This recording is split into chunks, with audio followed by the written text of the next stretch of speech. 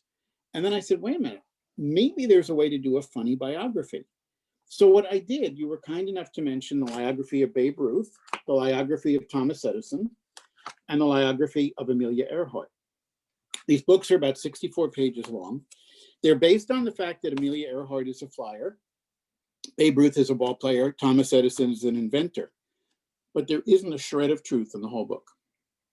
This is basically what did not happen to them. This is basically the creativity in my mind that said it could have happened.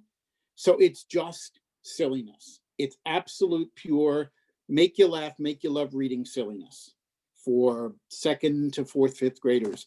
At the end of the book, there are 4 or 5 pages that tell you the real story of Babe Ruth, Amelia Earhart, or Thomas Edison.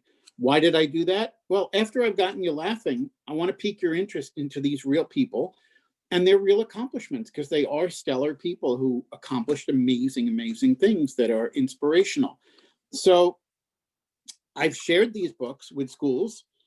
Before the pandemic, I visited a lot of schools, and I said to educators, and especially to kids, would you read this? And kids were, yeah. And there were a couple of schools that I actually gave copies to. And the teachers were so grateful, because what they said was, wow, kids read these like it was, you know, like it was cotton candy for dinner. You know, it was like, wow, this is real. Can we really read these? These are hilarious. And I say that with no conceit. People think they're very funny. But then they said, what you did at the end by giving the facts is kind of like Mr. Katz said, this happened. Let's go find out what really happened. So it turns kids into enthusiastic readers and enthusiastic fact finders. You know, I don't want, it would be different if I said 1 + 1 is 3. That's incorrect and misleading. But these books are the equivalent of saying 1 + 1 is 17,423,607.175392856. You know, I don't want anybody believing a word of this. There is no reason to believe a word of anything in this book, except for the last pages. But I want kids to laugh. Most of all, I want them to read. And if they read and they laugh and then they go, wait a minute, Amelia Earhart, interesting figure. Let me find out more. I feel good about that.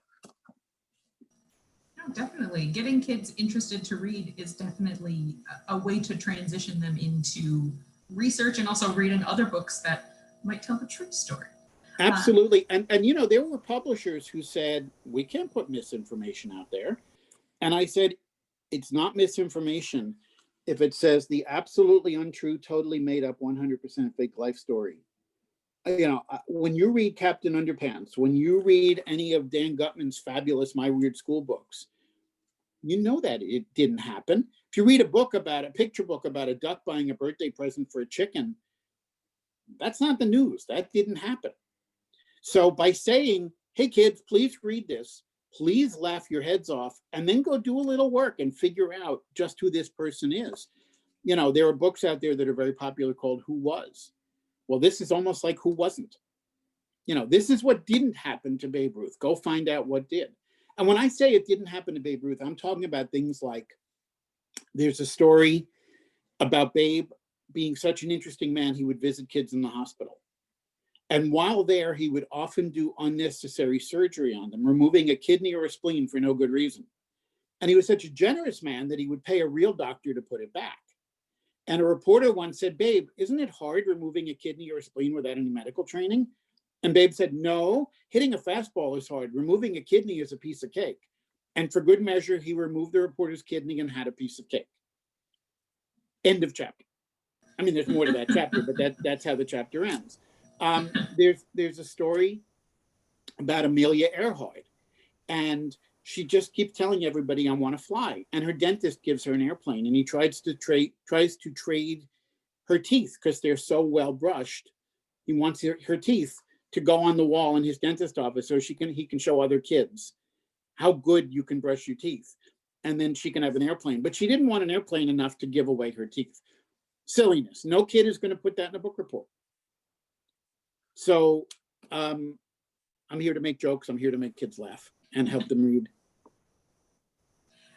You did share a story with me during some of our meetings. I wondered if you would share your experience with teachers using Lieographies in their teaching, not just to encourage reading, but specifically how they've used it to kind of build research or critical thinking. Well, sure. As I said, teachers have used it as compare and contrast. This is what Mr. Katz said. Let's go find out the truth. You know, Thomas Edison is responsible for Morse code, the ... system of communication. Well, in my book, he drank a lot of milk. And when he would finish his milk in a restaurant, which for some reason he didn't call milk, he called it scode, SCODE. So he would tap his glass and go, Morse code, Morse code, Morse code. And that turned into the Morse code. Now, if a teacher can't say, well, that's sort of what happened, but it's not what happened, let's go find out what did happen. That's what teachers are doing. If you leap off the implausibly funny to go to the let's find out the truth, I think that's a win. It's a win. Teachers are loving that. I've heard from so many teachers who have said, you know, this is a way in. This is a leg up. Kids who said, I don't want to know about these people. Well, if they're willing to laugh, it opens up the door to exposing them into these people's lives. Now, is that getting kids to read, is that the overall goal of the books? Is that the lesson to get them to delve into this history in a deeper way and to get them to read? Well, that's sort of the case with any books, I would think. I did a couple of books a couple of years ago. I have one here and I could leave the screen and go get the other one. But it's called Awesome Achievers in Science.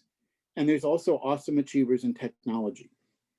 And these were my first, I say partially nonfiction books because they are partially nonfiction. Each book has profiles of 12 people whose inventions or accomplishments kids are totally familiar with, like the remote control, like the microwave oven, like seatbelts, like Velcro. So, you know, if a kid says, wait, I use Velcro every day, have that start. Well, I tell you how Velcro started. And I tell you about the person who invented Velcro. And it's a fascinating story. He was walking with his dog in the woods, and these burrs were attaching themselves to his clothing. And he was like, ooh, I gotta, he walked by a bush and the birds were sticking to his clothing. And he said, wait a minute, maybe I could use those and make those in synthetic and turn that into a fastening thing. And he did, and that became Velcro. So after the pages where I tell you the story of Velcro, there are 5 or 6 pages of humor, not making fun of the invention, certainly not making fun of the inventor, but having fun with the invention's role, with the accomplishment's role in my life. For example, I say that without Velcro, I wouldn't have gotten my kindergartner to school until 3rd grade, because tying all the laces and tying and buckling and everything, Velcro, bam, bam, bam, let's go. So the goal there is to inform, clearly to inform. But if I can inform and leave you with a little bit of laughter, I'm happy to do that. That sounds like a wonderful goal to have. The other question I did want to ask you, Alan, is all of these stories are outrageously funny falsehoods. How did you make sure that none of your falsehoods were too close to the truth? Well, that's a great question, Nicole. Really, that's a great question. Kind of, when you make a sculpture, you cut away anything that doesn't look like the, if you're doing the Venus de Milo, you carve away anything that doesn't look like the Venus de Milo from the slab of concrete or whatever the substance is. In this case, with some wonderful editorial assistance from Peggy, the editor and publisher at Tanglewood Books, and I should say that these 3 books are from Tanglewood, and they are amazing, amazing people who get the jokes and understand the importance of books and literacy for kids. There were a couple of times she said, gee, that sounds a little bit like the truth. Like in Thomas Edison, I talk about the battery, the alkaline battery. And he had something to do with the invention of that. But there was a moment where I said, and this is true, on Duracell batteries, it's kind of a weird fact. Duracell batteries, they used to print on the battery, if swallowed, call 1-800, and they had their 800 number to tell you what to do. And I always thought, if I swallowed it, I don't have the phone number. So I printed that. Put it in the book, and I said at the bottom, but of course, don't ever swallow batteries. And Peggy, the publisher editor, said, wait a minute, telling them not to swallow batteries in a book called Lieography is kind of telling them to swallow batteries. And I said, I think you're right. So we took that out. I was very careful. There's nothing in here, Babe Ruth, his name is George Herman Ruth. But I go to great lengths to talk about the fact that he was originally named Ruth George Herman. And he rearranged his names because he stood in the wrong place online. And the teacher said, no, last name first. And he said, oh, isn't it first name last? And Schwartz Debbie said to him, no, you're in the wrong place. And it got very, it's very funny in the book. I think it's very funny in the book. But it talks about how his name got changed and how he was eating a bowl of whipped cream with raisins on it, and the raisins spelled out the word Babic. And he said, that could be my name. And then he ate the K, so it became Babe. Nothing to do with the truth. But hopefully, what a joke is meant to do is to make people laugh as hard as they can. And that's my goal as a writer. By the way, I do have to tell you a joke I heard the other day. Knock, knock. Who's there? Owls. Owls who? Yes, they do. It's quite good. There you go. Yeah. So that's what I did with Lieographies. I chipped away at it until I had enough.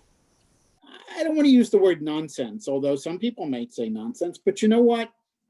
If you're going to go for funny, be as funny as you can. That's my goal. And Dan Gutman does it every time. And there are writers out there who just make me giddy with laughter. And I hope that these books fall into that in some way. You know, I just opened to chapter 9. It says, Amelia Earhart so loved reading that she read over 2,000 books in her lifetime. But no matter what she was reading, she always skipped chapter 9. And that's what she'd want you to do too. So let's move on to chapter 10, in which you'll find everything that you were supposed to read in chapter 9.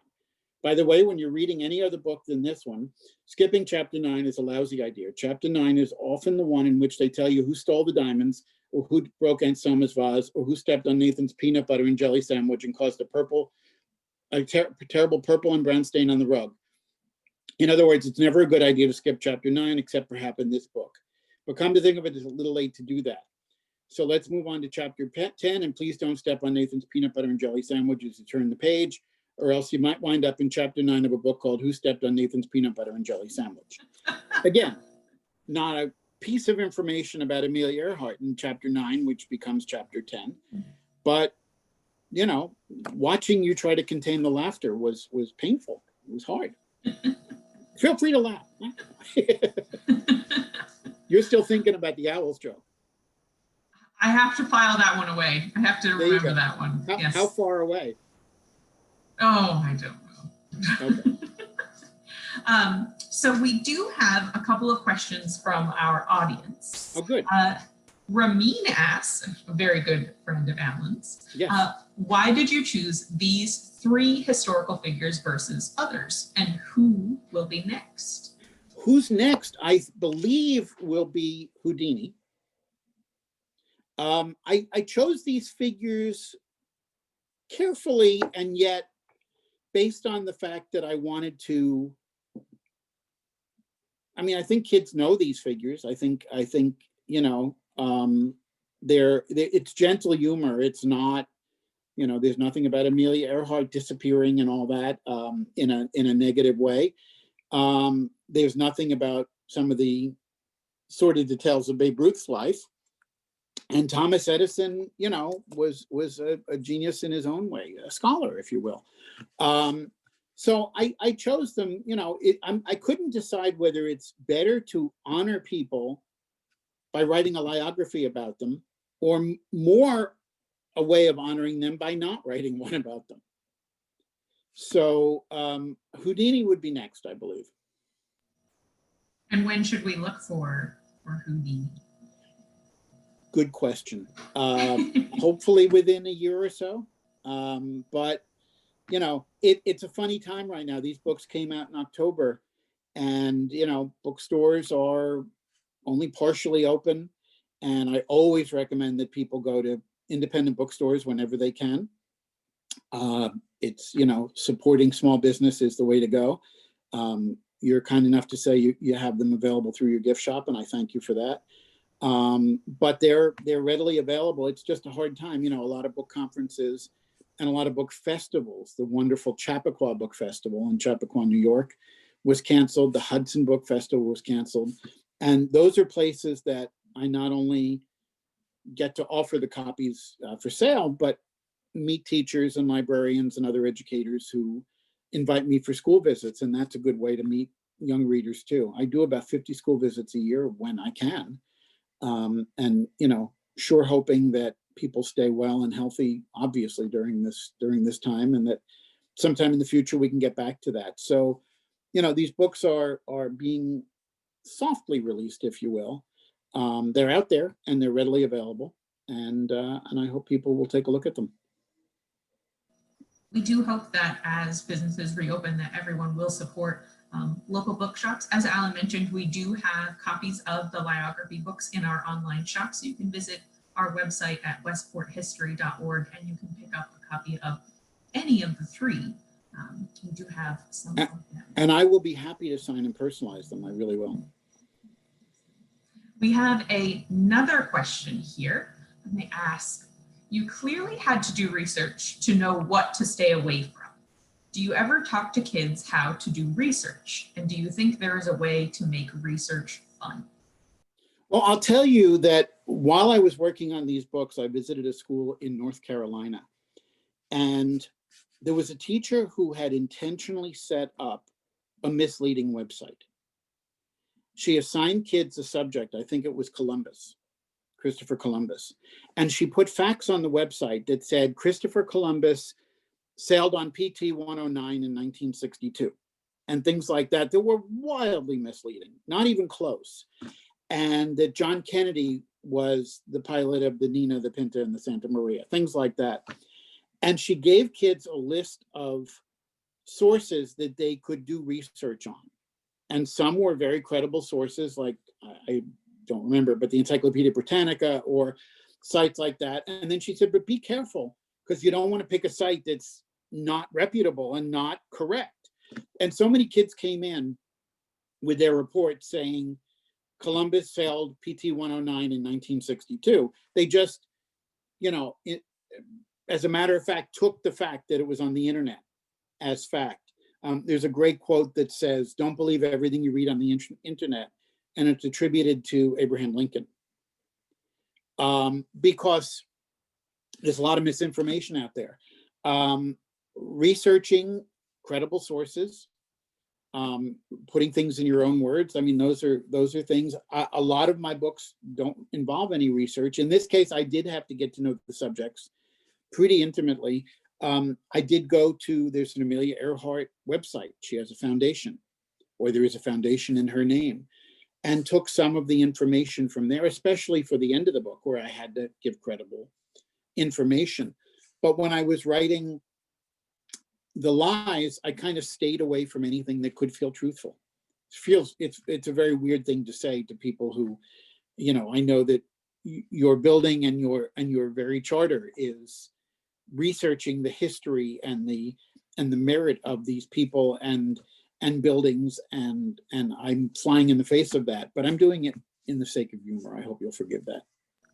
Oh, we do. And actually that addresses kind of an interesting point of why we wanted to host you, Alan, that these are Lieographies, but the part of that goal of those books is to get out there and learn the truth. If we can do that in funny ways, and partnering with you is one of those ways that we can encourage anyone to go out and learn more about the real history. And that's just something that we love. I appreciate that. That was nicely said and means more to me than you can possibly know, because I'm just trying to make kids laugh. But of course. But if there's a way to get them learning, I do have to show you, by the way, my other new book from October, and I don't want to interrupt your questions, but just when you're thinking possibly highly of me, I want to show you my other new book, 20 short stories called Really Stupid Stories for Really Smart Kids. And they're short stories like, you've seen inclement weather, you've seen big snowstorms, but I have a story about the day it snowed snowmen and they all plopped down to earth. I have a story about a school that doesn't have a spelling bee, they have a smelling bee. And the kids have blindfolded have to identify, pickle smells and things like that. This book came out the same week as Lieographies, actually. And I have to say the response has been really wonderful. I've been getting notes from parents. One said, I'm paraphrasing, but she basically said, because I wasn't sure if kids would read one a night for 20 nights, or if they would read the whole book in one big sitting. And this wonderful parent said, we're reading a story every night, and sometimes we read the same one night after night, and my son laughs until he can't control his hiccups. And I thought, what a wonderful mother and what a wonderfully hiccuping reader. But again, what are you going to learn in here? You're going to learn that reading is fun. And that's what I'm here for. There are authors. My friend Peter Arangis does books that take you on incredible adventures. There's some humor in them, but they're incredible adventures. Lauren Tarshis, I know you know Lauren, does the I Survived books that are historical fiction, that are incredible, incredible stories that pique kids' interest in so many subjects. I'm here to try to make them laugh. We have another question. Someone asked, do you think there are people who should not be Lieographied? They say outside of really terrible people, more like people who are loved by some and hated by others. I'll be honest with you. It's a fascinating debate that I'm having, because no one likes or dislikes the three people that I've done so far. No one has a strong feeling, but I don't think I would do Dr. Martin Luther King. I don't think I would do Rosa Parks. I don't think I would show them. Disrespect is too strong a word, but their accomplishments are so meaningful and so significant for our society and our culture that I don't think I'd go there humor-wise. You know, I can see doing larger than life figures who everybody is aware of and celebrates. But it's a very good question. You know, Abe Lincoln, not sure. George Washington, not sure. There's a phone, but we won't answer that. I'm very sorry. I have three things ringing all at one time. I'm very sorry. That could be Abe Lincoln saying, "Don't do me." It's a Yeah, sign. you know, I was even thinking of someone like Michael Jordan. Well, he's alive, larger than life. I don't know, and I would welcome insights into what people are thinking about that. If anybody wants to reach out to you and share some insights, I would take them very seriously. We would love to hear any feedback from any of our viewers, whether you have ideas for Alan or comments or other questions. Unless it's stop writing. Don't write anymore. We don't want that coming. We have one last question here. This is also from Ramin, and she asks, when can we get you to do some truthful, funny songs about historical figures? Oh, that's very interesting. I had actually started out writing a poetry book about each of the presidents.